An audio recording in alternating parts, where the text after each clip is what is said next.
What up? What up? What up? It is another episode of the Shark Cove. It's a little chaotic over here in the cove. You might hear some background noise that you don't normally hear. In fact, I'm going to go take care of some of that here in a second. But while I do that, Moose, how was your day? Hey everybody. I think we recuperated like 40% of what we put in yesterday. Maybe a little bit more, maybe a little bit less, but overall pretty chaotic day. Uh, I think that we're going to be seeing a lot of these so-called favorites probably flop, and I think that tonight is no different. I think we have some lines that I really am targeting because I don't see how they make sense. Yeah, I mean, look, one of the things that we have to look at is, I mean, it's an incredibly small sample size, but red side was completely dominant yesterday. I think, with the exception of one game, and that was the game with IG, the red side won every single time. Again, small sample, not enough really to go off of. Not necessarily the best teams, not necessarily the best situations to draw conclusions. However, if we do want to take advantage of some of these trends before they become well known and they're priced in, then we have to jump to those conclusions and maybe take a leap of faith here and there. With that said, we'll take a look at who's going to be starting on the red side. Just to see who has kind of that advantage and the opportunity to sweep. Because, when it comes to some of the things that we're going to be looking at when we're talking about like these underdog lines, these prize pick lines. When it comes to the favorites, you almost need them to 2-0, right? You can't have them 1-on. On the other side of things, the way that the lines are set up for the dogs, typically, as long as they can win a game, they're going to hit some of those numbers. So really interesting. We'll take a look at that. There are a couple that I think are good because, Moose, as you said, I don't necessarily think that I can pinpoint any sweeps here. These games, they got me scratching my head on some of these teams. There's players that we haven't seen in a long time or have never seen at all. There's guys that we've seen quite a bit at, and people in different situations. So, without further ado, let's go ahead and take a sneak peek at the lines here. The very first game that we have is going to be LGD and Rare Atom. Rare Atom coming in as a gigantic favorite here. And you know what? We can even actually pull up. They do have game totals today. So we're going to pull up each one of these one by one. And so we've got LGD, Rare Atom minus 260 favorite, LGD plus 195, one of the worst teams in the league last year, but have made some roster improvements, shifted some things around. You got Meteor making his return to the LPL. And this game is scheduled for let's take a look at the over-under is right around 24.5, which I think we saw some of the games falling right in that 24-25 range, and some of them just blasting right by it. What's your initial take on this series as it pertains to these betting lines and what we're seeing? Yeah, I would you ever imagine a world where RA is minus 260 to anyone? And the answer to that is no. RA should not be minus 260 on anyone. Um, if we see the same type of RA that have seen all of last season, I really don't feel confident about what they're rolling out. And with the addition of Southwind and Assume, it feels to me like this is just a nice banger spot for LGD to just do what they do and mess up lines. So I definitely like the plus 1.5 here. And I don't know about the over unders because I know that do like to slow it down a little bit. But when the games get shitty like they did yesterday, It feels like they're just going to be going one way, or it's like they're just going to be prolonged to a point where the over is going to come through for us. Yeah, but look, hey, when we saw some of those games yesterday, I mean, obviously the IG AL series was one that was kind of crazy. There were a lot of kills. There were a lot of fantasy points. Um, we should have known him. I tried to warn you about this guy, split push master, but he didn't even need to do that. He was just killing people. Got on a signature Fiora, killing stuff on Camille. But yeah, look, here's the thing. Like, I think Rare Adams should be a very heavy favorite here. They still have Strive, who I think is very good. Leanne, who I think is very good, not necessarily always from a fantasy perspective. And you've got Cube, so you have some continuity in that top half of the map. And we saw, what that can mean to a team, even if they're in a deficit, with the way that Bin played yesterday. Now, by no means am I trying to compare Bin and Cube, because the version of Bin that we saw yesterday was something that is probably going to put the rest of the league on notice. He made 369, who I think is regarded, or at least was regarded last year, as probably the best top, maybe in the entire world, or one of them. Look rather pedestrian. So just imagine what he's going to do in other situations. But I digress. Going back to this, I think Assume is a huge upgrade. I think almost anybody is a huge upgrade over iBoy last year. So, if we're taking one of the weakest pieces and putting a, I struggle to say a stronger piece, because Assume certainly showed the same type of mental lapses that iBoy did, but not quite as many. And he was in a worse situation. The difference is iBoy did this while he was surrounded by seemingly solid players, and Southwind is no slouch either. So I really do like RA here, but you're right. I have no interest in betting them at a minus 260. I don't think that they end up winning two of these games, but I will say that they start on the red side. So they should, based off of the trend that we saw yesterday, if that continues, they should go into this game or into the series taking the first game. Does that kind of change your outlook or your opinion on what you're doing here? No, I'm just gonna take the LGD plus 1.5. I do like the red side bias though. I am digging it, but it feels to me like RA are, we discussed a lot about how bad RA is, and yeah, as we saw yesterday, bad teams are just going to be bad, and this is a great spot for us to capitalize on, pretty decent plus 1.5. So I'm just going to take that and ride it, and we'll go from there. All right, I can't co-sign that. It's minus 155. This isn't the plus 1.5 that we saw from BLG yesterday. That Yesterday was good. was plus 125 or something like that. I would probably be more inclined to maybe take a stab at like that map 2, or maybe even map 1, just depending on your opinion and if you want to look at that red side bias. And yeah, Jordan, definitely, we've got some Assume revenge game. Didn't work out so well for Yagao, but maybe it works well for Assume. Let's move on. Let's take a look at the next game in the queue. This one is probably the one that most people are going to focus on. This is the one that I have projected for the highest kill total. And maybe we'll take a look at what the books have it scheduled or booked at in terms of kill total. But OMG comes in with primarily the same lineup that they've had for almost 2-3 splits now. And, the big change is in the bot lane. We have Jerry, who has some experience starting today with Abel, not cold. Jerry was a machine when it came to kill participation.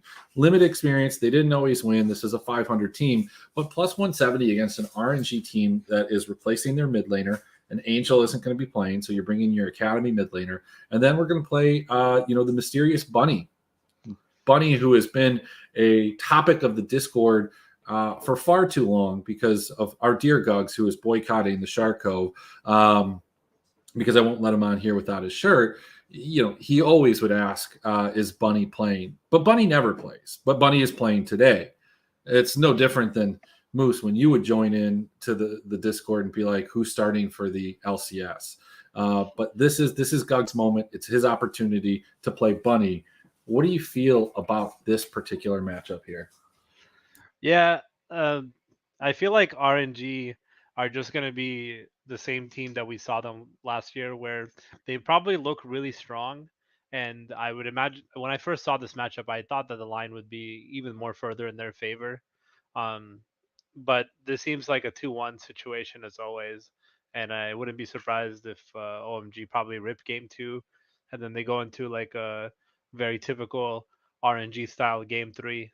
Um, Obviously, for the first time in a long time, we finally get to see Bunny play a game. So I'm definitely interested to see if RNG are capable of, performing and playing to the level that we expect them to.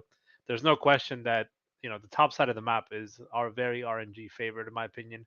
I know that Cream's the boy and Chanji's the boy, but I um, I feel like it's just going to be a very solid 2-1, and not that excited about the matchup. To me, it always seems like RNG starts slow, and then maybe they squeak one out, and then maybe they lose one randomly, and then the last match always comes down, and it's either a complete and total like chaotic fest or just an RNG like wipe fest. So let me pose this question to you, Moose. When it comes to RNG, there is no team that seemingly disappoints more often than anything else, right? Like this is a team that we've put on a pedestal, and rightfully so. They've had international success.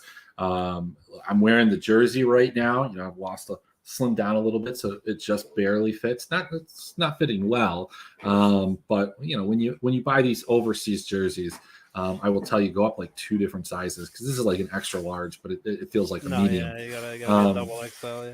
yeah, I mean it's an XL in China is probably like a double triple XL in America. I guess that's what it is.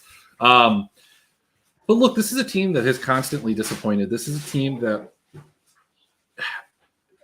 and I struggle to say that because they've performed very well, right? But they've disappointed because we have put them at that on that pedestal as like an elite team within the world, and I think you're doing that again. And I think we're missing like their best player. Yeah, Wei is still there. Yeah, Gala is still there. Yeah, Breathe is there. But like, look, I've said this about Breathe before. Breathe had like 2 good splits. Prior to that, we weren't even talking about him in the conversation of best top laners in the world. He had those 2 splits. I'm not taking those away from him, but those are a distant memory at this point. He has not played to that level. In fact, the guy that we just spoke about, Bin, was taken off this team seemingly after an MSI win that he should have never been replaced on it. And I think he's mad about that. I don't know. I don't know him personally. So I'm predicting an OMG win. This is what I feel. You guys kind of talked me out of like the IG thing, and I'm upset. But I also talked myself. I'm not putting all the blame on you. Nene playing in the mid lane kind of scared me away. But as penance for straying away from IG, despite saying IG BLG was going to be it, I've been spamming Rise games today in honor of Nene, who will probably not be playing the top lane once Dove comes in. So I think you should know him, or you should know me. It's weird to say that. You should know me. That dude's legit. I mean, look, I think AL is bad. I think I think we slept on him. I was concerned that we were doing that, but you looked at the roster and you're like, man, how can these guys be good? But I think that there's a possibility that they might be. They were a little sloppy yesterday, but they were pretty dominant. So I don't know. I think OMG not only steals a game, but steals the series, and RNG disappoints. Now, one of the things that we learned about RNG last year was when RNG lost, they lost big. And even with that good roster, they took most of their series 2-1. So I'm predicting an OMG win here. I bet them the plus 170. I probably will bet them the plus 170.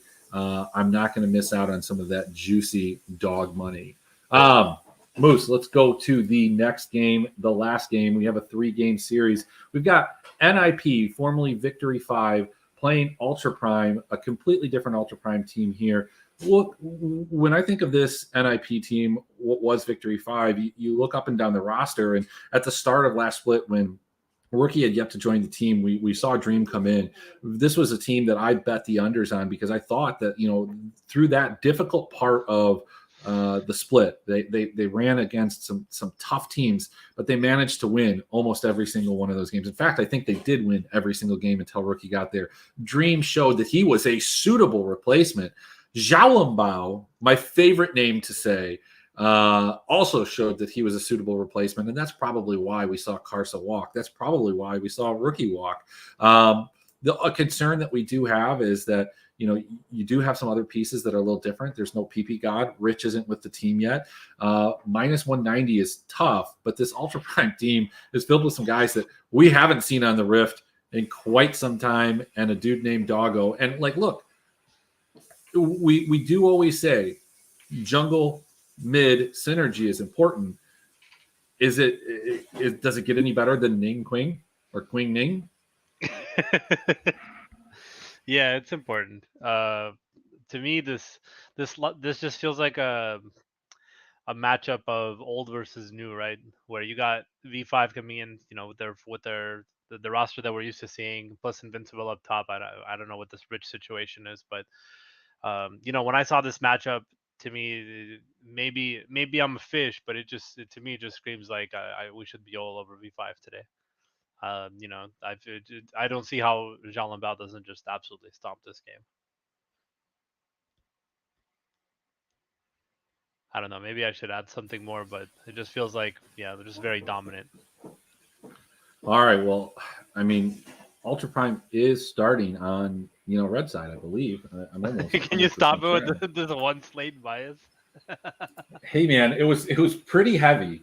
It was pretty heavy, and we looked at the way that I think we started to see this late last year too, where there were just so many different options that could go through. Look, there was the handshake. These are the two ADCs that are going to go through, and to some extent that is still the case. But there are multiple viable ADCs right now. There are multiple viable junglers. When you have these complete griefers like June, who I don't know, man, that guy. I want him to be good. I think we all want him to be good. We think that he can be good, but that guy just goes in and dies, and it's an immediate 4v5. I have a theory. I think that's why he likes playing Wukong, or maybe that's just how he plays Wukong, because I feel how many times do you think his clone died on top of him dying yesterday? My God. All right, so Moose. That being said, you're here. You're taking NIP. Are you taking the -1.5? Is that the way that you're going, or are you just betting the minus 190? If I had to, I mean, I don't like the minus 190 is kind of heavy, but it still feels like the bet that I would be picking. I just don't see a situation where NIP slips 2 games to Ultra Prime here. I don't think this roster obviously for Ultra Prime is new plus Dago and Bowlin. Sure, good for them. I mean, I wish them good luck, but I'm not very excited about it, and I want them to do well. But I think we have a lot to see when it comes to this roster. And for me, I'm just gonna go with Old Faithful. V5 gave us a lot of points last year. They scored a ton for us, and just feels like it's gonna be a very dominant performance, especially with the Zhang Dream photic combination that we're used to. Yeah, well, Moose, let's go ahead and take a look at this slate. Let's talk about it from the DFS standpoint. One of the things that is frustrating is at the beginning of the year, beginning of the split, when most of the rosters have been finalized, I did send an email to Fantasy Labs and I said, hey, here are the rosters. Can you go ahead and put these players in? This is giving you a 2 to 3 week notice. Now, granted, some of those things had changed, and I'm not going to hold that against them. And there are obviously some challenges that go into this particular matchup. But Moose, can you please tell me how in the world is Photic not in the player pool? This guy was in the player pool the entire time last year.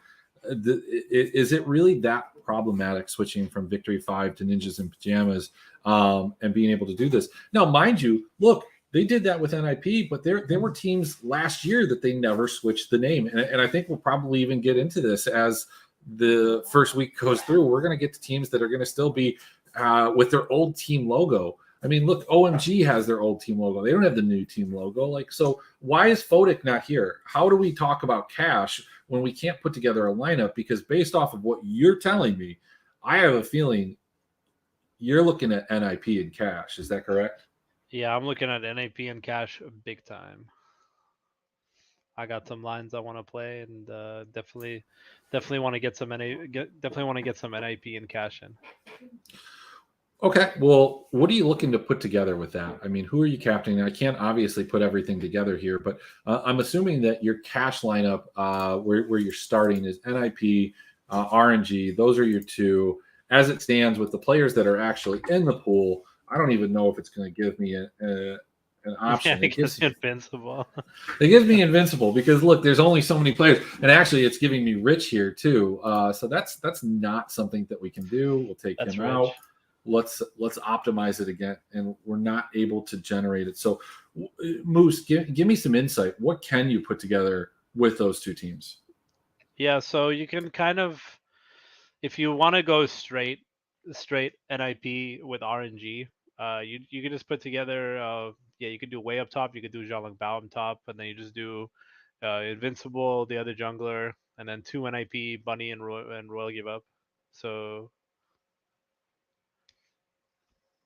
yeah, except you would probably put Photic in instead of Gala, but yeah. Well, Fodic's not in the player pool. Neither is Shaolin Bao. Neither is apparently the Ninja in Pajamas team slot. And so this does create some definitive issues when it comes to putting together these teams. So unfortunately, we won't be able to run a lot of those and kind of figure it out from there. Um, but all What do right, you so think? Like, you think that the secondary team for tonight's cast should be RA instead of RNG? Is that your thing? I don't know. I mean, I think so. I mean, if we're playing it, I think maybe RA, RNG. I think you can actually go with a couple different options tonight in cash. I don't Well, think that there's a right. I don't think that there's a definitive path like there was yesterday. Like I thought yesterday in cash, the correct play was to play AL, despite the fact that I had a pretty good inkling that they were going to lose until IG's roster kind of switch ups. But I don't think that today. I mean, I think a lot of these lines are based off of you know the previous incarnations of these teams, and I think that they're very different. I think you could play RA NIP. I think you could play RNG RA. I think you could play RNG NIP. I think all of those, and just kind of the way that you can get some of the better pieces together, is the way to do it. My question for you is this, though: if we are playing RNG, which I think a lot of people are going to, I don't think that my opinion on OMG is going to be one that is shared by a lot of people, at least in cash. Who are you looking to captain? I mean, do you think that like Wei takes a significant step up? We saw that Wei, in some games, especially in Worlds and towards the end of the year last year, got a lot of kills, got a lot of involvement. This was Wei that we saw maybe in the year prior, not what we saw throughout the summer. In fact, my projections of Wei are pretty low, but his kill totals for games 1 and 2 are about 6.5 on Underdog or Prize Picks, wherever you want to bet that. How do you feel about that, my friend? yeah, I mean, I just definitely, if I'm gonna just play with NIP and RNG, I'm just gonna all in NIP and play Jean Lambert up top.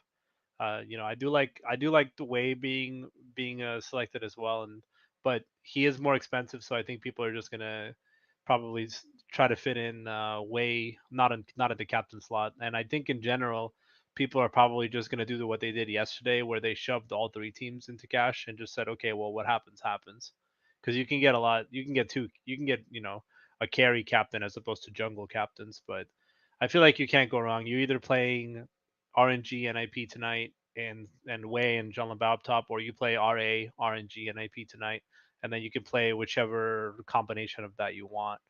You can get a straight combination of NIP RA with four NIP and Vodek up top, or you could do NIP RNG with RA team. There's like anything goes, and it's just up to whoever you trust to come through at the end of the slate. So personally, I mean, I'm just gonna make sure that I have four NIP players, and then from there, I'm just gonna pick probably whatever the most optimal line is.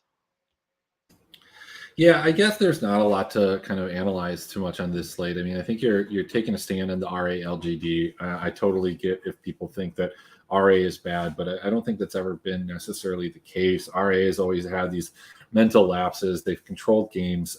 They obviously have taken steps back from what they were a year and a half ago when they were almost like considered good. But I think that the removal of iBoy really is a huge difference in this game It is right here. it is a huge upgrade. Yeah, It's it's a just huge upgrade. enormous. It's absolutely enormous. I mean, just think about like we went through a Jinx meta where the guy was playing Jinx and made Jinx look relatively balanced by how bad he was.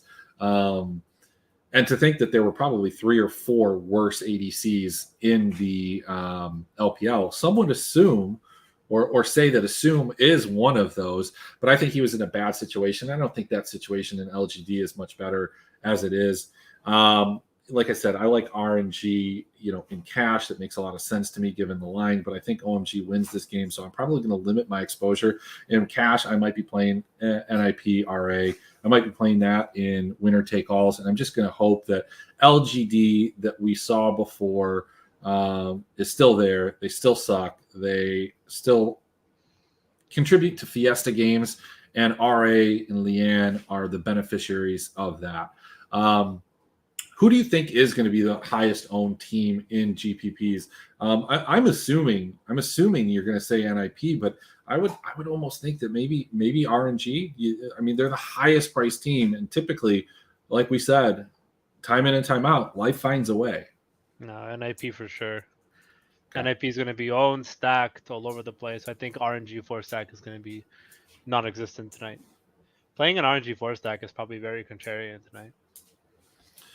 You know what's very contrarian, Moose? It's what's going to win that 5K up top, and that is going to be OMG, an able captain with a doggo running it back. We got OMG up. We're going to have double losers everywhere in cash, and that's okay.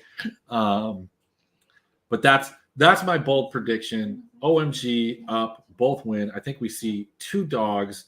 They were barking yesterday. They were barking, but we only got 1 bite. We almost got 2. We only had 2 because the other one was a pick 'em. But I think tonight we're going to get two barking dogs to bite. I'm gonna just that's a new one. All right, we got 2 barking dogs to bite. Moose, before we go, it is Saturday. Viewership's a little lower because of Gug's boycott, or perhaps it's just because playoff football is on. I don't know which one it is. But let's go into the news section of the show, and let's take a look at a couple of these lines from our good friend Nathan, who's putting together these underdog lines for us to feast on or to have famine, one of the two. I mean, I'm not sure. So let's go ahead, grab this esports. I'm going to run a couple of these by you. Can you see them okay? You should be able to. Yeah, I'm good. I see them. So we got Rare Atom versus LGD. We got higher and lower. I'm told that these are always random, and I don't believe that they're always random because he always includes the support. And fuck me, I don't want to decide on a support 1.5, 2 kills. It just depends if they get Pike. It depends on what's going on. But obviously, I bet it with Wink yesterday because Wink's a different dude. But the 2 that I want to point out here is assume.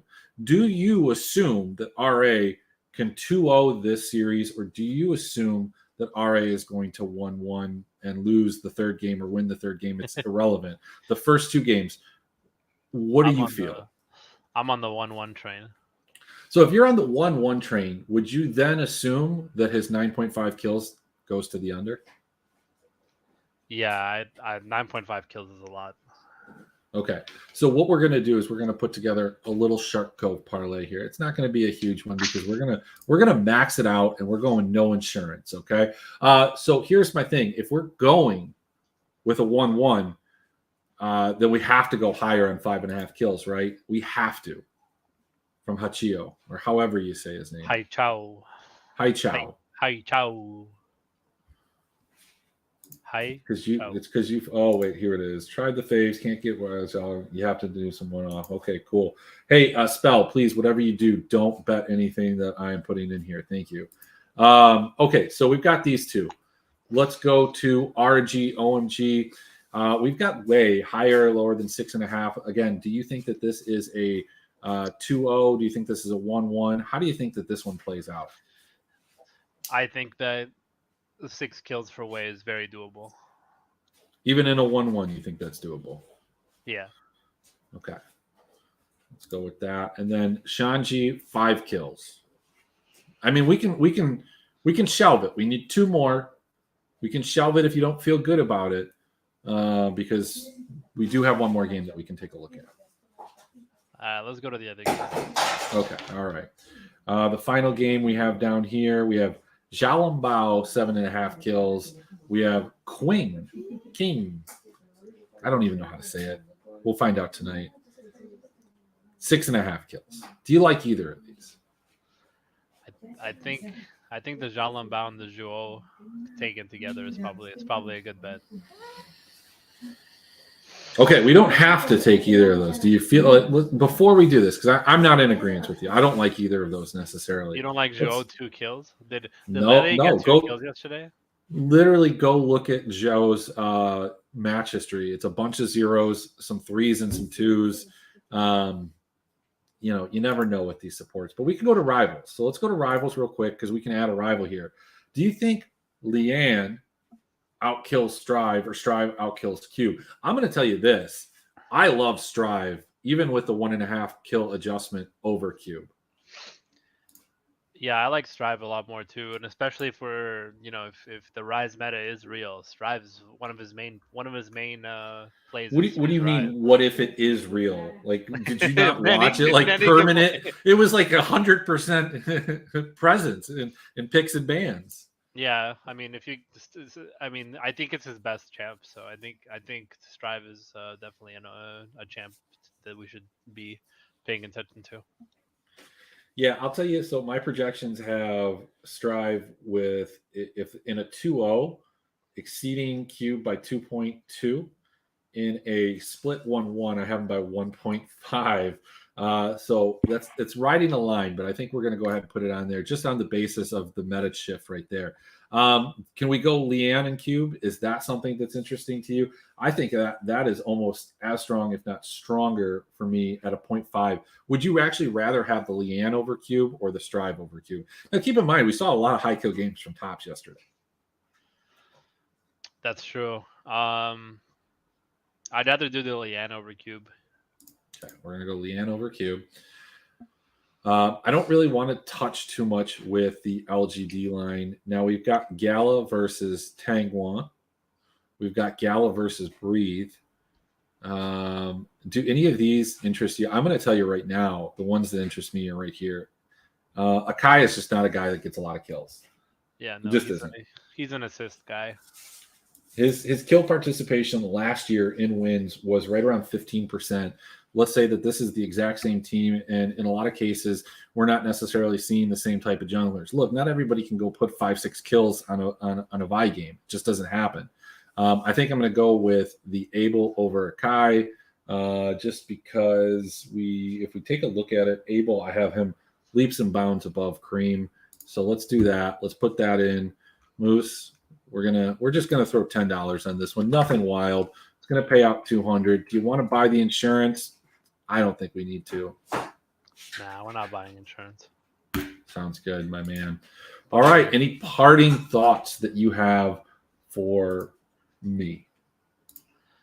I was pretty big on RA in the last podcast, so I know I kind of flipped it a little bit, but until I see some actual performance out of them, I feel like I'm always going to be treating them as a team with some question marks.